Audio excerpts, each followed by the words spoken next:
few feet. Back we fly to the factory. But we must go up before we can come down. We must go higher and higher. What did I tell you? Said Grandma Josephine. The man's cracked. Be quiet, Josie, said Grandpa Joe. Mr. Wonka knows exactly what he's doing. He's cracked as a crab, said Grandma Georgina. We must go higher, said Mr. Wonka. We must go tremendously high. Hold on to your stomach. He pressed a brown button. The elevator shuddered, and then with a fearful whooshing noise it shot vertically upward like a rocket.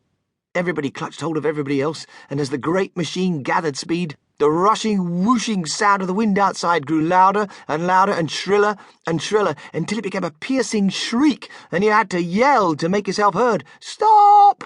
yelled Grandma Josephine. "Joe, you make him stop! I want to get off!" "Save us!" yelled Grandma Georgina. "Go down!" yelled Grandpa George. No, Mr. Wonka yelled back. "We've got to go up!" "But why?" they all shouted at once. "Why up and not down?"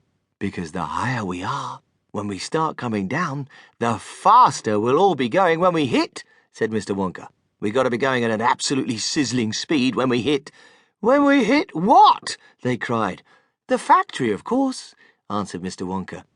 "You must be whackers," said Grandma Josephine. "We'll all be pulpified." "We'll be scrambled like eggs," said Grandma Georgina. "That," said Mr. Wonka, "is a chance we shall have to take." "You're joking," said Grandma Josephine. "Tell us you're joking." "Madam," said Mr. Wonka, "I never joke." "Oh, my dears," cried Grandma Georgina, "we'll be lixivated, every one of us." "More than likely," said Mr. Wonka. Grandma Josephine screamed and disappeared under the bedclothes. Grandma Georgina clutched Grandpa George so tight he changed shape. Mr. and Mrs. Bucket stood hugging each other, speechless with fright. Only Charlie and Grandpa Joe kept moderately cool. They had travelled a long way with Mr. Wonka and had grown accustomed to surprises. But as the great elevator continued to streak upward, further and further away from the earth, even Charlie began to feel a trifle nervous.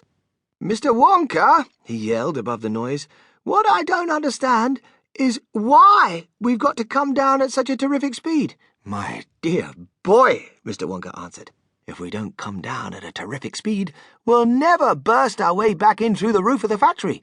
It's not easy to punch a hole in a roof as strong as that." "But there's a hole in it already," said Charlie. "We made it when we came out." "Then we shall make another," said Mr. Wonka. "Two holes are better than one. Eddie Mouse will tell you that." Higher and higher rushed the great glass elevator until soon they could see the countries and oceans of the earth spread out below them like a map. It was all very beautiful, but when you are standing on a glass floor looking down, it gives you a nasty feeling. Even Charlie was beginning to feel frightened now. He hung on tightly to Grandpa Joe's hand and looked up anxiously into the old man's face. "I'm scared, Grandpa," he said. Grandpa Joe put an arm around Charlie's shoulders and held him close. "So am I, Charlie," he said. "Mr. Wonka," Charlie shouted, "do you think this is about high enough?" "Very nearly," Mr. Wonka answered, "but not quite." "Don't talk to me now, please. Don't disturb me. I must watch things very carefully at this stage. Split-second timing, my boy, that's what it's got to be. You see this green button? I must press it at exactly the right instant. If I'm just half a second late, then we'll go too high." "What happens if we go too high?" asked Grandpa Joe. "Do please stop talking and let me concentrate," Mr. Wonka said. At that precise moment, Grandma Josephine poked her head out from under the sheets and peered over the edge of the bed. Through the glass floor, she saw the entire continent of North America, nearly 200 miles below and looking no bigger than a bar of chocolate.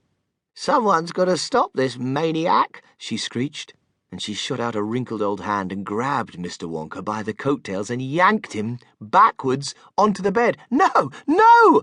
cried Mr. Wonka, struggling to free himself. "Let me go! I have things to see to. Don't disturb the pilot." "You madman!" shrieked Grandma Josephine, shaking Mr. Wonka so fast his head became a blur. "You get us back home this instant!" "Let me go!" cried Mr. Wonka. "I've got to press that button or we'll go too high. Let me go! Let me go!" But Grandma Josephine hung on. "Charlie!" shouted Mr. Wonka. "Press the button, the green one, quick, quick, quick!" Charlie